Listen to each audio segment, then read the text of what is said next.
প্রিয় মৎস্য খামারি ভাই বন্ধুগণ, আসসালামু আলাইকুম। তো আশা করি সকলে ভালো মুক্তি সুস্থ আছেন।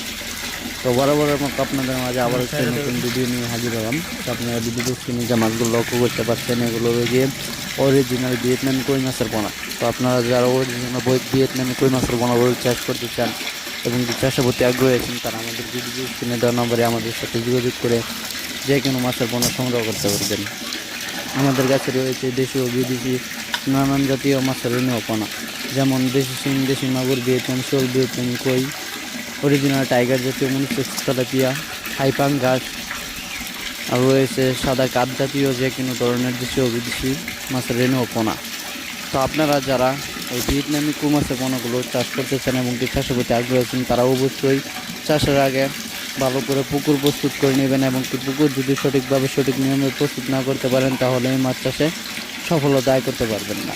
কারণ ভিয়েতনামি কই মাছের কিন্তু আপনারা অনেকেই জানেন অনেক রোগবালু রয়েছে। তার মধ্যে যদি আপনারা পুকুরটা সঠিকভাবে সঠিক নিয়মে পরিষ্কার করে এবং কি প্রস্তুতি করতে পারেন, তাহলে এই কই মাছ চাষ করে ভালো মুনাফা আয় করতে পারবেন।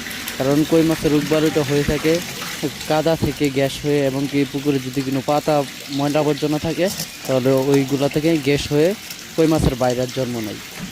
তা আমরা যদি পুকুরটা প্রস্তুত করি, দেখা গেলো পুকুরের সাথে যত ময়লা আবর্জনা রয়েছে ওইগুলো পরিষ্কার করে নিতে হবে, এবং কি পুকুরে যদি কাদামাটি বেশি হয়ে থাকে তাহলে ওর উপরে কিছু কাদামাটি কমিয়ে নিতে হবে, এবং কি পুকুরে টিএসপি সার রয়েছে, মাইটা সার রয়েছে, সমিতন রয়েছে, আর বিভিন্ন ধরনের মেডিসিন রয়েছে, যা আপনারা পুকুরে ব্যবহার করে এই মাছগুলো পুকুরেতে ছাড়তে পারবেন। তাহলে দেখা গেলো ভালো একটা মুনাফা আয় করতে পারবেন। তো সকলকে অসংখ্য ধন্যবাদ আমাদের এই ভিডিওটা ফুল দেখার জন্য।